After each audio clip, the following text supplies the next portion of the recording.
Bayangkan satu malam yang dingin di Yerusalem. Api unggun menyala di halaman rumah imam besar. Orang-orang berkumpul berbicara dengan suara pelan tentang seorang tahanan yang sedang diadili malam itu. Di antara mereka berdiri seorang pria, wajahnya gelisah, matanya terus menatap ke arah pintu. Tiba-tiba seorang perempuan menatapnya dan berkata, "Bukankah engkau juga salah satu murid orang Nazaret itu?"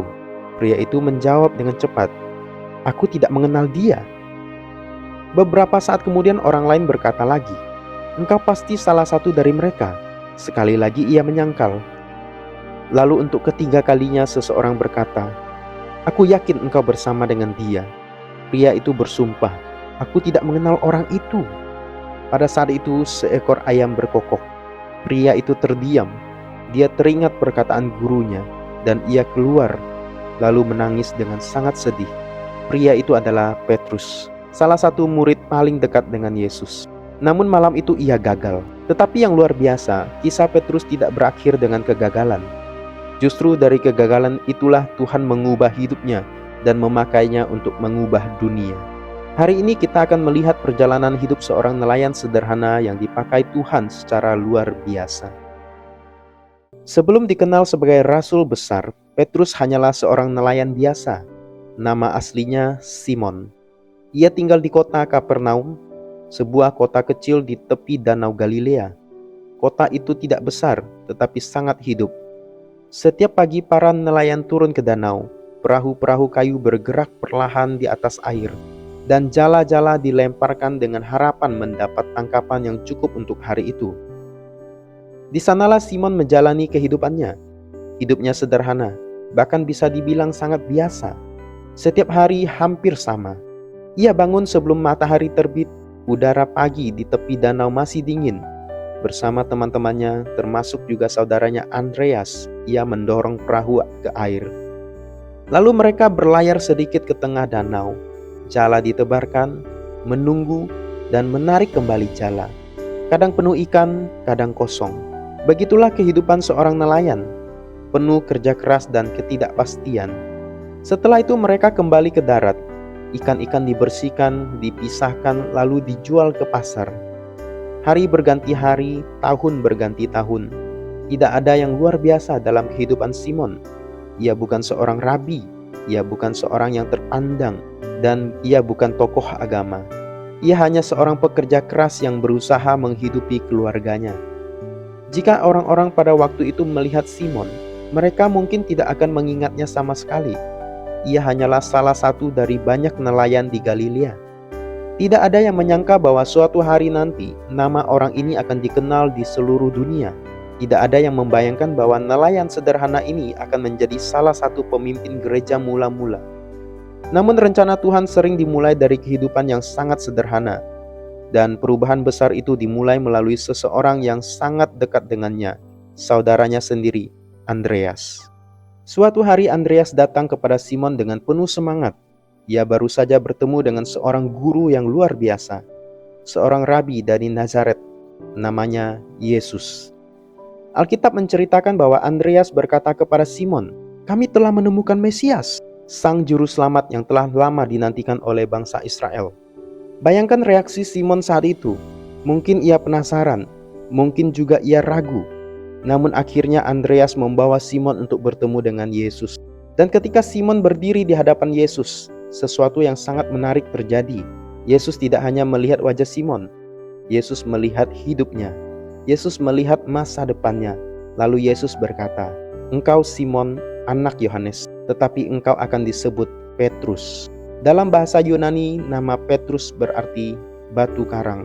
Batu yang sangat kuat, batu yang kokoh. Mungkin saat itu Simon sendiri tidak benar-benar mengerti apa arti perkataan itu. Jika melihat dirinya sendiri, Simon mungkin merasa ia hanyalah nelayan biasa. Tidak ada yang istimewa, tidak ada yang menunjukkan bahwa ia adalah batu karang. Namun Yesus melihat sesuatu yang tidak dilihat orang lain. Yesus melihat potensi yang tersembunyi di dalam diri Simon. Ia melihat seorang pria yang suatu hari akan berdiri dengan berani memberitakan Injil. Seorang pria yang akan memimpin banyak orang kepada Tuhan. Seorang pria yang akan menjadi salah satu pilar gereja mula-mula. Dan sejak pertemuan itu, hidup Simon tidak pernah sama lagi. Nelayan dari Galilea ini mulai berjalan bersama sang guru yang akan mengubah sejarah dunia. Suatu pagi di tepi danau Galilea, kabut tipis masih menggantung di atas permukaan air. Matahari terbit perlahan di balik perbukitan, memantulkan cahaya keemasan di atas danau yang tenang. Di tepi pantai beberapa nelayan sedang sibuk melakukan pekerjaan mereka. Di antara mereka ada Petrus. Wajahnya terlihat lelah, matanya merah karena semalam ia tidak tidur. Sepanjang malam ia dan teman-temannya bekerja keras di danau. Mereka menebarkan jala berkali-kali, menariknya kembali, menebarkannya lagi, namun hasilnya sama saja. Tidak ada ikan. Sekarang mereka sedang mencuci jala, membersihkan lumpur dan rumput air yang menempel. Bagi seorang nelayan, malam seperti itu sangat mengecewakan. Tidak ada tangkapan berarti tidak ada penghasilan hari itu. Sementara mereka bekerja, orang banyak mulai berkumpul di tepi danau. Mereka datang karena satu alasan. Mereka ingin mendengarkan seorang guru yang sedang menjadi pembicaraan di seluruh Galilea. Namanya Yesus. Orang-orang berdesakan mendekatinya, ingin mendengarkan setiap kata yang ia ucapkan. Melihat kerumunan yang semakin banyak, Yesus memandang ke arah perahu-perahu yang terletak di tepi danau. Ia kemudian naik ke salah satu perahu. Perahu itu milik Petrus. Yesus meminta Petrus mendorong perahu itu sedikit menjauh dari pantai, supaya ia bisa berbicara kepada orang banyak dari atas perahu. Petrus menuruti permintaan itu. Dari atas perahu itu Yesus mulai mengajar. Suaranya terdengar jelas di atas air yang tenang. Orang banyak mendengarkan dengan penuh perhatian. Tidak ada guru lain yang berbicara seperti dia. Setelah mengajar, Yesus berbalik kepada Petrus. Lalu ia berkata sesuatu yang tampaknya sederhana, tetapi sebenarnya sangat mengejutkan. Bertolaklah ke tempat yang lebih dalam dan tebarkanlah jalamu untuk menangkap ikan, kata Yesus. Petrus mungkin terdiam sejenak. Sebagai nelayan berpengalaman, ia tahu betul bagaimana dan kapan ikan bisa ditangkap. Ia tahu bahwa waktu terbaik menangkap ikan adalah malam hari, bukan pagi hari. Apalagi setelah semalaman mereka tidak mendapatkan apa-apa. Namun Petrus menjawab dengan nada hormat, "Guru, semalam-malaman kami telah bekerja keras dan kami tidak menangkap apa-apa." Kalimat itu seakan menggambarkan kelelahan dan kekecewaannya. Tetapi Petrus menambahkan sesuatu yang sangat penting. "Tetapi karena engkau yang telah menyuruhnya, aku akan menebarkan jala." Kalimat itu adalah langkah iman. Petrus memilih untuk percaya, walaupun secara logika itu tidak masuk akal. Ia mengarahkan perahunya kembali ke danau. Ia menebarkan jala sekali lagi. Dan beberapa saat kemudian sesuatu yang luar biasa terjadi. Jala itu mulai terasa berat, sangat berat. Begitu berat sampai Petrus hampir tidak bisa menariknya. Ketika mereka mulai mengangkat jala itu ke atas perahu, mereka melihat sesuatu yang tak pernah mereka bayangkan sebelumnya. Jala itu penuh dengan ikan. Bukan hanya banyak, tapi sangat banyak. Begitu banyaknya hingga jala mereka hampir koyak.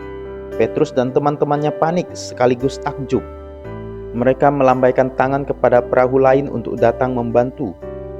Perahu Yakobus dan Yohanes segera datang. Namun bahkan setelah 2 perahu penuh ikan, hasil tangkapan itu masih sangat banyak sampai perahu-perahu itu hampir tenggelam. Di tengah semua kekacauan itu, Petrus tiba-tiba menyadari sesuatu yang jauh lebih besar daripada ikan-ikan itu. Ia sadar bahwa ia sedang berdiri di hadapan kuasa Allah. Ia menatap Yesus, hatinya dipenuhi rasa takut dan kagum. Ia tersungkur di depan Yesus dan berkata, "Tuhan, pergilah daripadaku, karena aku ini orang berdosa." Di hadapan kekudusan Tuhan, Petrus merasa sangat kecil. Ia merasa tidak layak.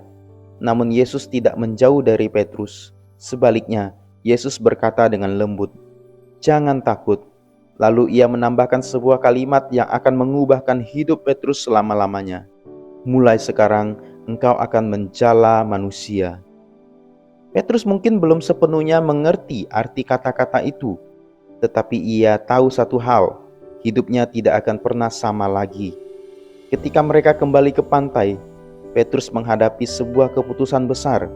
Di satu sisi ada perahunya, ada jalannya, dan ada pekerjaannya.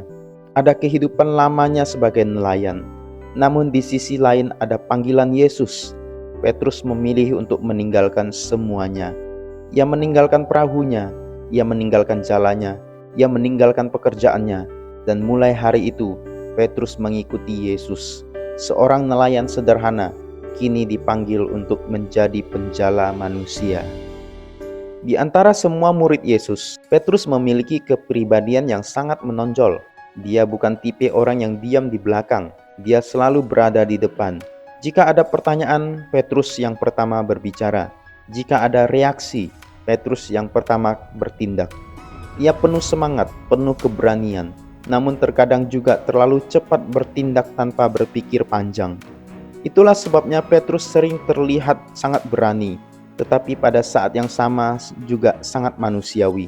Salah satu kisah yang paling menggambarkan sifat Petrus terjadi di Danau Galilea. Suatu hari Yesus menyuruh para muridnya menyeberangi danau dengan perahu. Sementara itu Yesus sendiri naik ke sebuah bukit untuk berdoa. Hari mulai malam, angin mulai bertiup semakin kencang. Danau Galilea dikenal sebagai danau yang bisa berubah dengan sangat cepat. Angin dari pegunungan sering turun dengan tiba-tiba dan menimbulkan badai besar.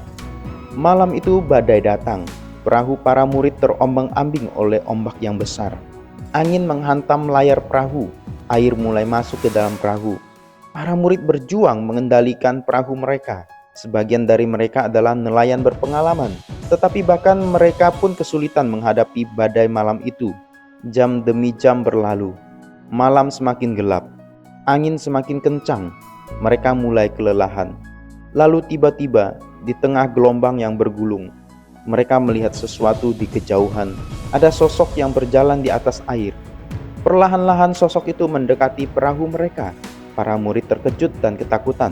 Mereka berteriak, "Itu hantu!" Namun dari tengah badai itu terdengar sebuah suara yang sangat mereka kenal. Suara itu berkata, "Tenanglah, ini aku, jangan takut." Itu adalah Yesus. Ia berjalan di atas air menuju ke arah mereka. Para murid masih terkejut. Namun di antara mereka ada satu orang yang tidak hanya ingin melihat, ia ingin mengalami. Orang itu adalah Petrus. Petrus berkata dengan suara keras, "Tuhan, jika itu benar-benar Engkau, suruhlah aku datang kepadamu di atas air." Permintaan itu sangat berani. Tidak ada seorang pun yang pernah berjalan di atas air. Namun Petrus tidak hanya ingin berdiri di perahu dan menonton mukjizat. Ia ingin melangkah keluar. Yesus memandang Petrus dan berkata dengan satu kata yang sederhana, "Datanglah." Petrus segera bergerak. Ia melangkah menuju sisi perahu. Para muridnya mungkin menatapnya dengan heran. Apakah ia benar-benar akan melakukan ini? Petrus menurunkan kakinya ke air, dan sesuatu yang luar biasa terjadi. Air itu menopangnya. Ia berdiri di atas air. Kemudian ia mulai berjalan, langkah demi langkah. Petrus berjalan di atas air menuju Yesus. Selama matanya tertuju kepada Yesus, semuanya berjalan dengan baik. Namun kemudian Petrus mulai memperhatikan sesuatu yang lain. Ia melihat angin yang kencang. Ia melihat ombak yang sangat besar bergulung di sekelilingnya. Ia menyadari bahwa ia sedang berdiri di atas air di tengah badai. Ketakutan mulai muncul di dalam hatinya. Imannya mulai goyah. Dan pada saat itu Petrus mulai tenggelam. Air mulai menutupi kakinya. Ia panik. Ia berteriak dengan keras, "Tuhan, tolonglah aku." Yesus segera mengulurkan tangannya dan memegang Petrus. Ia menarik Petrus kembali berdiri. Lalu Yesus berkata dengan lembut, "Hai orang yang kurang percaya, mengapa engkau bimbang?" Perkataan itu bukan teguran keras, lebih seperti sebuah pelajaran. Yesus mengajarkan bahwa iman harus tetap fokus kepadanya, bahkan di tengah badai sekalipun. Akhirnya Yesus dan Petrus naik kembali ke perahu. Dan ketika Yesus masuk ke dalam perahu, angin pun berhenti. Danau kembali tenang dan para murid memandang Yesus dengan penuh kekaguman. Mereka berkata, "Sesungguhnya Engkau adalah Anak Allah." Kisah ini menunjukkan dengan sangat jelas siapa Petrus sebenarnya. Ia adalah seorang yang berani melangkah keluar dari perahu. Ia berani melakukan sesuatu yang tidak pernah dilakukan orang lain. Namun pada saat yang sama, Petrus juga manusia biasa.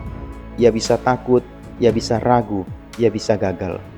Tetapi yang luar biasa adalah ketika Petrus mulai tenggelam, ia tahu kepada siapa ia harus berseru. Ia berseru kepada Yesus, dan Yesus tidak membiarkannya tenggelam. Yesus memegang tangannya dan menolongnya. Itulah gambaran iman Petrus, iman yang berani, iman yang kadang goyah, tetapi iman yang selalu kembali kepada Yesus. Perjalanan para murid bersama Yesus sudah berlangsung cukup lama. Mereka telah melihat banyak hal yang luar biasa. Mereka melihat orang lumpuh berjalan. Mereka melihat orang buta kembali melihat. Mereka melihat ribuan orang diberi makan hanya dengan beberapa roti dan ikan. Mereka bahkan melihat badai di danau berhenti hanya karena satu perkataan Yesus. Namun di tengah semua mukjizat itu, masih ada satu pertanyaan besar yang terus beredar di antara orang-orang. Siapakah sebenarnya Yesus ini? Suatu hari Yesus membawa murid-muridnya pergi ke sebuah daerah yang cukup jauh dari keramaian, yaitu daerah Kaisarea Filipi. Daerah ini terletak di kaki Gunung Hermon, sebuah tempat yang dipenuhi berbagai kuil penyembahan berhala pada zaman itu. Di tengah tempat yang penuh dengan berbagai kepercayaan itu, Yesus mengajukan sebuah pertanyaan penting kepada murid-muridnya. Yesus bertanya, "Menurut orang-orang, siapakah aku ini?" Para murid mulai menjawab berdasarkan apa yang mereka dengar dari banyak orang. Ada yang berkata, "Sebagian orang mengatakan engkau Yohanes Pembaptis." Yang lain berkata, "Ada juga yang mengatakan engkau Elia." Ada pula yang berkata, "Engkau adalah salah satu dari para nabi." Jawaban-jawaban ini menunjukkan bahwa banyak orang menghormati Yesus. Mereka menganggap Yesus sebagai tokoh besar, sebagai nabi, sebagai utusan Tuhan. Namun mereka masih belum benar-benar memahami siapa Dia sebenarnya. Kemudian Yesus mengajukan pertanyaan yang jauh lebih pribadi. Ia memandang para muridnya, murid-muridnya yang telah berjalan bersamanya, yang telah melihat mukjizatnya, yang telah mendengarkan pengajarannya. Lalu Yesus bertanya, "Tetapi menurut kamu, siapakah aku ini?" Suasana mungkin menjadi hening sejenak. Ini bukan lagi tentang pendapat orang banyak. Ini tentang iman pribadi. Para murid saling memandang, lalu Petrus berbicara. Seperti biasa, Petrus adalah orang yang pertama menjawab. Namun kali ini kata-katanya bukan sekedar reaksi spontan. Kata-katanya menjadi salah satu pengakuan iman paling penting dalam seluruh Injil. Petrus berkata dengan penuh keyakinan, "Engkau adalah Mesias, Anak Allah yang hidup." Jawaban ini sangat luar biasa. Petrus tidak hanya mengatakan bahwa Yesus adalah nabi. Ia tidak hanya mengatakan bahwa Yesus adalah guru. Ia mengakui bahwa Yesus adalah Mesias, Sang Juru Selamat yang dijanjikan sejak perjanjian lama. Dan lebih dari itu, Petrus mengakui bahwa Yesus adalah Anak Allah yang hidup. Yesus kemudian berkata kepada Petrus, "Berbahagialah engkau Simon anak Yunus." Karena pengakuan ini bukan berasal dari pemikiran manusia. Yesus berkata bahwa pengertian ini diberikan langsung oleh Bapa di surga. Lalu Yesus melanjutkan dengan sebuah pernyataan yang sangat penting. Ia berkata, "Engkau adalah Petrus, dan di atas batu karang ini aku akan mendirikan jemaatku, dan alam maut tidak akan menguasainya." Di momen itu kita melihat sesuatu yang sangat indah. Yesus melihat iman dalam diri Petrus. Yesus melihat bahwa Petrus akan memainkan peran penting dalam rencana Tuhan. Namun kisah Petrus tidak berhenti di sini. Pengakuan iman yang besar ini belum berarti perjalanan imannya akan selalu mudah. Tidak lama setelah momen luar biasa ini, Petrus justru menghadapi salah satu kegagalan terbesar dalam hidupnya. Dan kegagalan itu akan terjadi pada malam ketika Yesus ditangkap. Malam kegagalan Petrus. Malam sebelum penyaliban Yesus adalah malam yang penuh dengan ketegangan. Yesus dan para murid baru saja selesai makan malam bersama. Di ruangan itu Yesus berbicara tentang penderitaan yang akan segera Ia alami. Namun para murid masih belum sepenuhnya memahami apa yang akan terjadi. Di tengah percakapan itu Yesus berkata sesuatu yang mengejutkan. Dia berkata bahwa para murid akan tergoncang dan meninggalkan Dia. Petrus langsung bereaksi. Dengan penuh keyakinan ia berkata, "Sekalipun semua orang meninggalkan engkau, aku tidak akan pernah meninggalkan engkau." Bagi Petrus, Kesetiaan kepada Yesus adalah sesuatu yang tidak perlu diragukan. Ia sudah meninggalkan pekerjaannya. Ia sudah berjalan bersama Yesus selama bertahun-tahun. Ia sudah melihat begitu banyak mukjizat. Baginya, mustahil ia akan meninggalkan gurunya. Yesus memandang Petrus dengan penuh kasih. Ia lalu berkata, "Sesungguhnya pada malam ini, sebelum ayam berkokok, engkau akan menyangkal aku 3 kali." Petrus hampir tidak bisa mempercayai perkataan ini. Ia menjawab dengan penuh emosi, "Sekalipun aku harus mati bersamamu, aku tidak akan menyangkal engkau." Murid-murid yang lain pun berkata hal yang sama. Namun tidak lama setelah itu semuanya mulai terjadi dengan sangat cepat. Yesus pergi ke Taman Getsemani untuk berdoa. Di sana ia ditangkap oleh para penjaga yang datang bersama imam-imam kepala. Para murid menjadi panik. Ketakutan menyelimuti mereka dan satu persatu mereka melarikan diri. Petrus sebenarnya juga takut, namun ia tidak sepenuhnya meninggalkan Yesus. Ia mengikuti dari jauh. Ia ingin tahu apa yang terjadi kepada gurunya. Para penjaga membawa Yesus ke rumah imam besar untuk diadili. Sementara itu, Petrus masuk ke halaman rumah itu dan mencoba menyatu dengan kerumunan orang. Udara malam itu dingin. Beberapa orang menyalakan api unggun di tengah halaman. Petrus duduk di dekat api itu bersama orang-orang lain. Ia mencoba terlihat seperti orang biasa, tidak seperti murid Yesus. Namun di tempat seperti itu, rahasia tidak bisa disembunyikan lama. Seorang perempuan yang menjaga pintu mulai memperhatikan Petrus. Ia menatap wajah Petrus lebih dekat, lalu berkata, "Bukankah engkau juga salah satu murid orang itu?" Pertanyaan itu datang tiba-tiba. Petrus kaget. Dia merasa semua mata tertuju kepadanya. Tanpa berpikir panjang, ia langsung berkata, "Aku tidak mengenal dia." Beberapa saat kemudian orang lain memperhatikannya lagi. Orang itu berkata, "Engkau juga salah satu dari mereka." Petrus kembali menyangkal. Ia berkata dengan lebih tegas, "Bukan, aku bukan salah satu dari mereka." Namun semakin lama, orang-orang di halaman itu semakin curiga. Seseorang yang lain berkata, "Pasti engkau salah satu dari mereka, karena engkau juga orang Galilea." Logat bicara Petrus memang sangat khas. Ia tidak bisa menyembunyikannya. Sekarang tekanan semakin besar. Ketakutan mulai menguasai hati Petrus. Ia takut ditangkap. Ia takut diperlakukan sama seperti Yesus. Dan akhirnya, untuk ketiga kalinya Petrus menyangkal dengan lebih keras. Ia bahkan mulai bersumpah, "Aku tidak mengenal orang itu." Dan tepat pada saat itu, di tengah kegelapan malam, seekor ayam berkokok. Suara kokok ayam itu memecahkan keheningan. Dan pada saat yang sama sesuatu terjadi.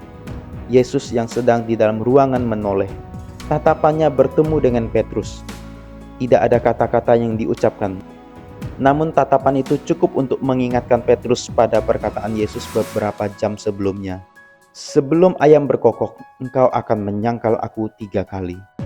Saat itu Petrus sadar, semua yang dikatakan Yesus telah terjadi. Hatinya hancur. Ia tidak bisa lagi menahan perasaan bersalah yang begitu besar.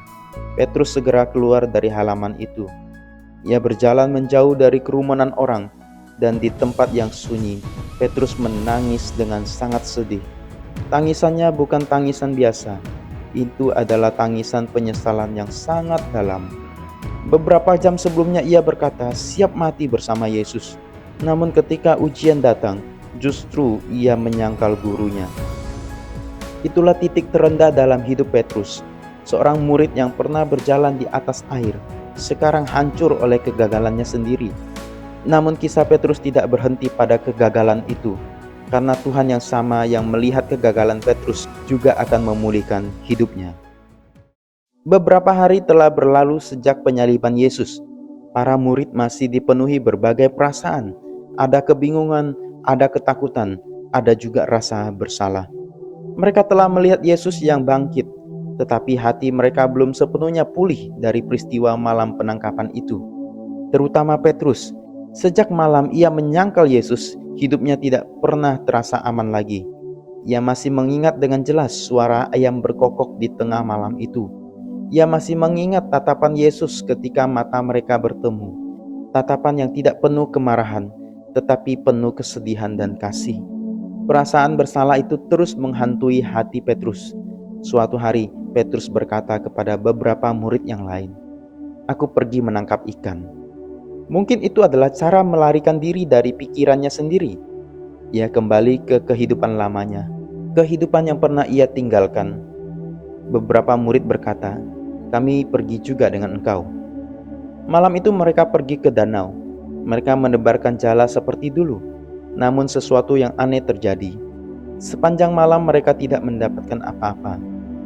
Ketika pagi mulai datang dan cahaya matahari mulai menyentuh permukaan danau, seorang pria berdiri di tepi pantai.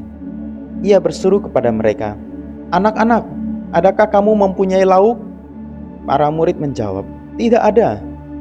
Lalu pria itu berkata, "Tebarkanlah jalamu di sebelah kanan perahu, maka kamu akan mendapatkannya." Para murid menuruti perkataan itu, dan tiba-tiba jala mereka dipenuhi ikan.